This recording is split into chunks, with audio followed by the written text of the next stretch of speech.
Been waiting for an opportunity to open a video with a quote. Feels good, feels powerful. I get why people do this. Unrelated, do you like doing taxes? And I don't mean the idea of having to do taxes, you stupid, saucy libertarians. I mean the process of doing taxes. Trying to gather your little forms, trying to put together pay stubs, everything financial you'd need not to be thrown in jail accidentally. Then finding the right forms, but only filling out the right spots, because if you fill out the wrong spots, Joe Biden's gonna drone strike you. And then if you fill out all the right spots, you have to hope that your math was right, or else you might end up owing more than you initially thought. And then your piggy bank is going to get drained paying the IRS instead of buying that limited edition Supreme crowbar you've been saving up for desperately. For real, it's a fucking awful system, but let's be honest. How long has it actually been since you've actually done any of that annoying granular work and not just used a service like TurboTax? Because TurboTax fucks. Anybody who has used TurboTax can testify that it is an absolutely incredible product to use. I cannot stress enough the near seamless and highly customizable experience with an incredible amount of research and iteration behind it that makes it so unbelievably easy to do your taxes with TurboTax. And I don't mean like the average general person finds it amazing to use. I mean the broader design and software engineering community finds it an absolute marvel. There are great articles talking about its evolution, as well as the design team's consideration of everything you might want. And I'm talking about tone of voice to guide you through the process, the technical continuity involved in creating it to make it so you can start on one device and finish on the other, enabling in-browser descriptions of all these insane tax terms that no one's ever really gonna know offhand. And especially things like seamlessly pulling and inputting your information that you didn't even know it had access to into the program to basically just do the thing for you. I mean, I half expect to give me a shoulder massage and give me $20 to go down to the corner store and get myself a nice little treat for being a good boy. It is an incredible feat of technology and design, and it fucking sucks because it might be incredibly well made. It might be held up as a paragon of good, even great design and technological construction. Experience getting positive feedback for making something worse, something more convoluted. But what is it doing about the fundamental problem that it is selling you a solution for? Is it really worth the praise if it's not solving that core issue? If it's actively and intentionally keeping that core issue alive to justify its existence? Like, I just didn't have the knowledge or the insight as a fresh grad to fully understand why I was being given these directives, these design goals to accomplish. I didn't really understand why it felt like I was making things worse, but I was getting praise for it. I was being told to do these things in a different way. That didn't make sense to me, but you know, all these people with fancy titles, decades of experience, like, they must have known what to do.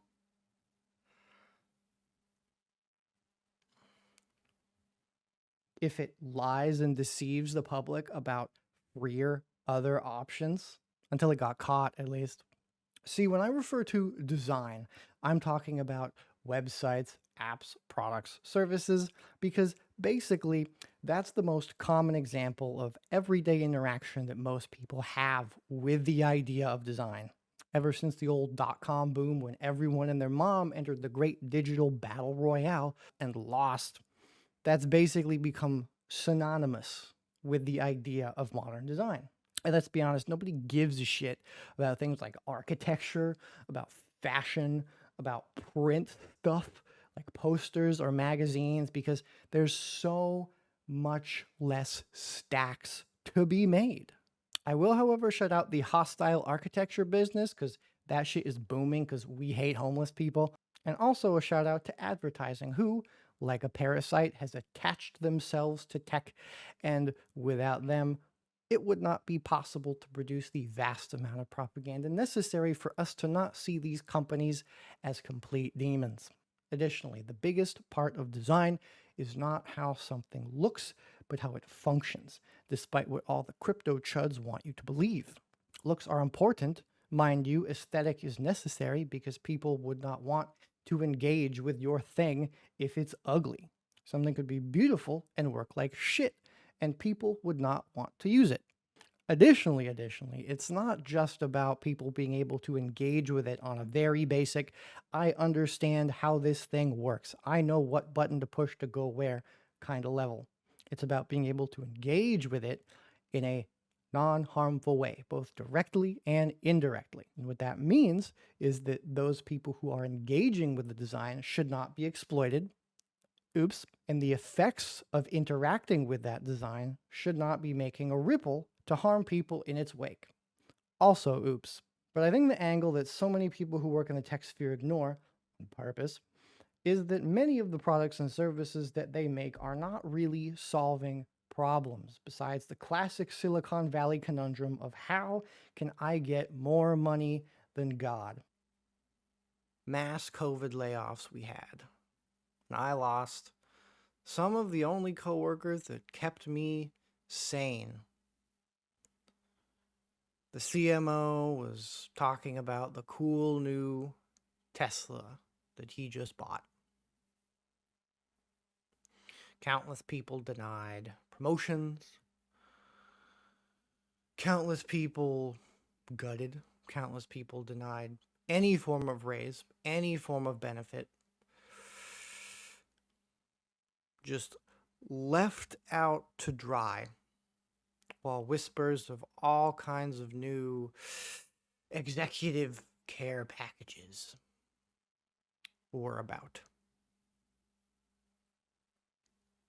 While we're working overtime. See, it sure seems like a lot of the things that we consider to be good or great design, companies that we consider to be leaders of the industry, do similar things as TurboTax and generally fall into one of two categories. The first one is they present a solution to a problem while not actually caring to solve the problem of the issue that they've made the solution for because it's profitable to keep that problem alive. See TurboTax, see Zillow, although I will give Zillow some credit for closing their house flipping business because the market crashed, and or two, make up a problem to solve and then, using their solution, make more problems, which they then don't solve because it's profitable. Services like Airbnb, Uber and Lyft, Meta, Twitter, TikTok, all the social media guys, streaming services now, and every single thing involving cryptocurrency and NFTs, and most things involving AI. Although I will say a lot of the medical stuff coming from AI is pretty cool. See, we fundamentally don't need TurboTax. Have you ever thought why our tax system has remained so bad? Have you ever considered that there might be an alternative to create useless or damaging or harmful? At least not now. I try not to work for awful people. I do my due diligence. The place I work for now is much more closely aligned to what I want to put out in the world. Inclusivity, accessibility, kill any dark patterns that I see, design things in new, exciting, and artful ways. But so much just feels like a fucking waste of time. I'm just so exhausted that I just want to like quit my job and do fucking anything else.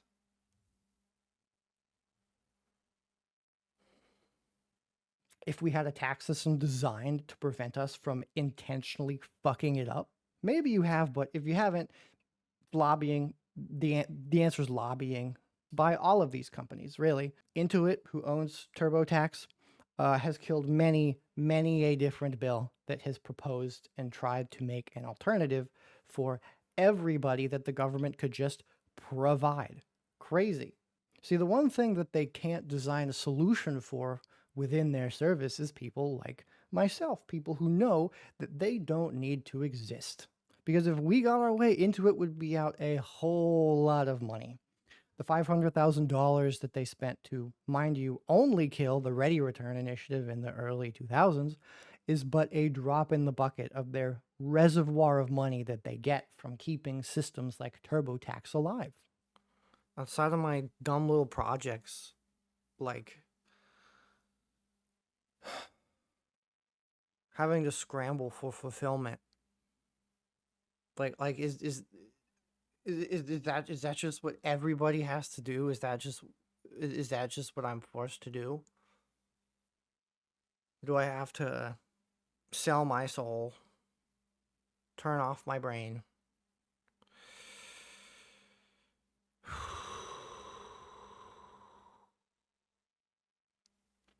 Just try not to pay attention to the same patterns that come and go, the same damaging constructs that keep getting made again and again and again and again to find some just base level of fulfillment to keep me from wanting to kill myself every day by 5 p.m.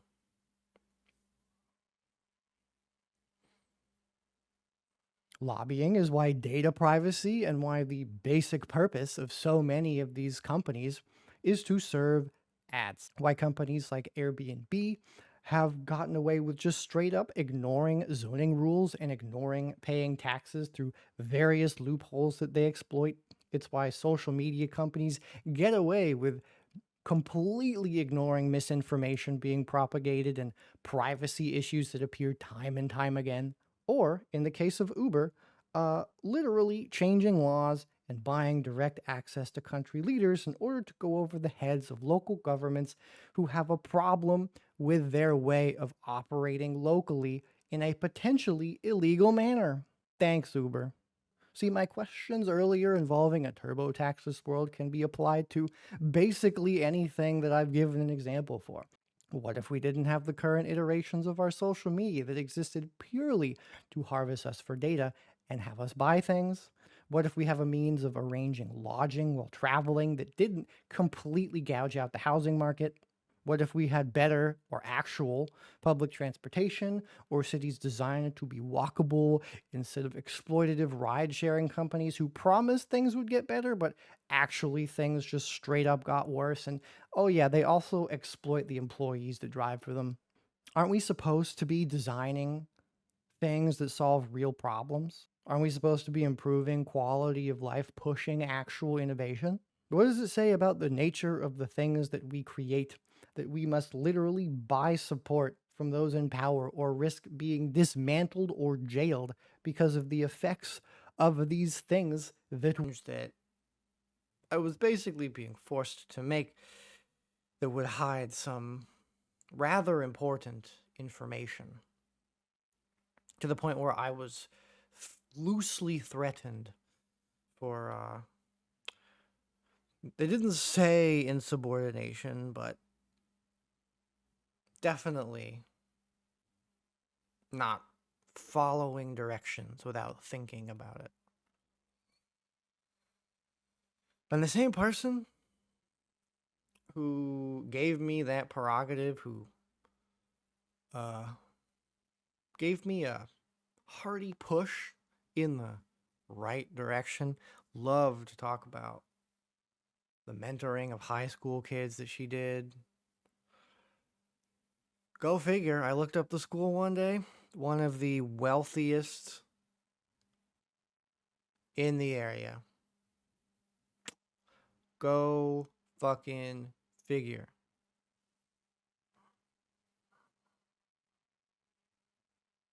What does it say about the people who make these things in the first place? Credit where credit is due. There is not a monolithic sociopathic viewpoint held by the people who make these things and are working within these companies. Not all of the designers and software engineers are ghouls.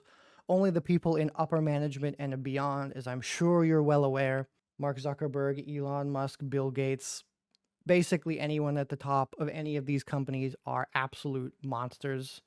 Surprise, surprise. I mean, it's no secret that Airbnb loves crushing housing markets because it's profitable. Just late last year, there was an article in December of 2022 that talked about how American and European rich tech guys are using Airbnb to fund long-term rentals in Mexico's capital. It's pushing housing costs way up. It is forcing out local residents. It is reducing housing available to those people because these external forces are coming in and, as the article describes, basically colonizing their own city. Stays rose more than 30% in the month. And right on cue, a handful of months after this article dropped, Airbnb made its own full-blown campaign for the first time ever, calling out people to specifically go and have a grand old time in Mexico City, that city that's already having immense problems because of the effects of his service. The creative director sure seems proud of their whole advertising campaign that they made, but I really do wonder if they have any knowledge or even give a shit as to the effects of what their service is actually doing to the people there. The Facebook papers are a great example of showing internal conflict within these companies when they have morally dubious actions going on.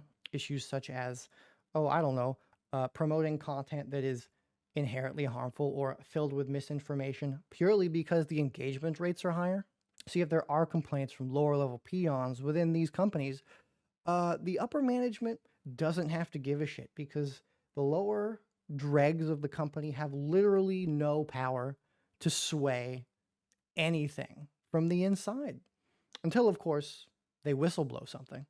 Because why would the executives want to change anything? I mean, it just makes their pay packages smaller, and we can't have that at all. But there are just enough little cogs who want to work their way up to be those big execs to make sure that those awful design decisions keep getting propagated so in the future they can get their fat stacks. I found an amazing post from somebody about working at Facebook as of February 2022, after the Facebook papers came out, by the way. And they made a list of good and bad things about working there. And the very first thing in the bad list was the fact that you'll sometimes feel a little bad when people accuse you of working for an awful company run by psychopaths who has literally committed atrocities and actively promoted content to dismantle the fabric of society. Coworkers break down. You definitely remember the first few times if you've never seen it before. It's awful, but at a certain point it's like, oh yeah, it's Tuesday, right on schedule.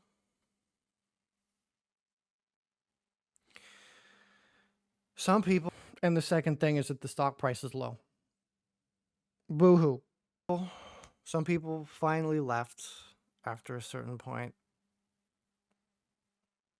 Some people are just so determined to work their way up. They think it's a rite of passage. They think that we just have to do these things, take this feedback, be in these environments that operate in a truly efficient and innovative way. Oh, but I don't know, my fourth, fifth boss, I don't remember. She lasted maybe 4 months and left shortly after I broke down in front of her for not the first time. First for her, but not for me. And shortly after that, for tangentially related reasons, I finally wised up.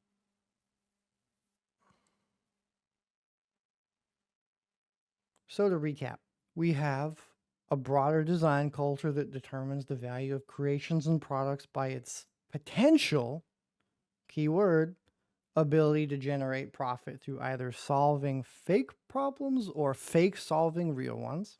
Institutions that can be bought by the companies that control these services and designs to justify their existence at the cost of the well-being of the masses.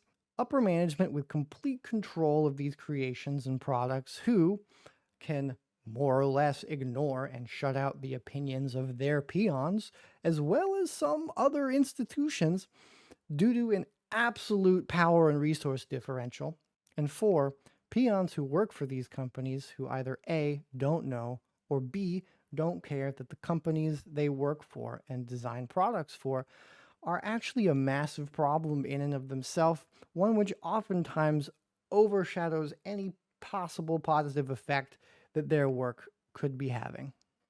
I opened the video with a quote in a very cool way that I think is fiercely true, but in all the wrong ways. You do need to understand people and how they work, how they think, in order to make anything good that they want to engage with. But the problem here is that the main feature of engagement that we have with so much of modern design is that of exploitation. They have mountains of research. They can target people with surgical precision. And instead of doing that to figure out the exact problems that they should be solving to benefit for the most people, they are using it to exploit people in the most minute and specific ways that they possibly can, because it's the most profitable way of operating. Victor Papanek is a super based dead guy who postulated in the 50s that if designers were to contribute a mere 10% of their time designing for the many rather than the few, we would see massive, immense amounts of change. Designing for good instead of making design that is perceived to be good by those in power. See, Victor said that design had become a tool of big business, and people back then did not like that accusation. And I can guarantee that people like our friend who wrote that post about the stock being down and feeling bad when people give him shit for working for a company that enabled mass casualties would not like it either. People want to believe that their work, the things that they make, is fundamentally doing good and improving the lives of so many people. And sometimes it can be hard to realize that you're just not. But there are so many people who are. Collectives like Brandalism, who use design and art to make billboards and posters that raise awareness of what corporations are doing, call out greenwashing and hypocrisy through beautiful displays.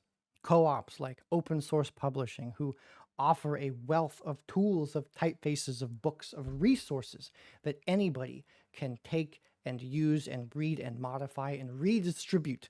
The Public, who is a studio of all queer and trans folk who only take on clients and causes involving social justice and people who want to change the world for the better. There are so many little places like this that people simply do not know about, because so much of the hype and the value and the clout that people get from being within this world is from working at these massive corporations with their own perceived values of what is good design.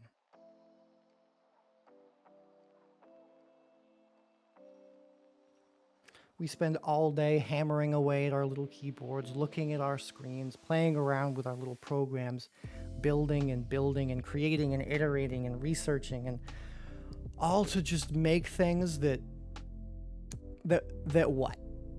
Make line go up, put some more dollars in an already overabundant bank account. There's so many people who simply view technology and design and merely the act of creation simply as a product, as something that is designed to be monetized. That is an intrinsic value of what we create. I want to design for good. I want to design for beauty, for innovation. I want to design for a better world than was designed for me.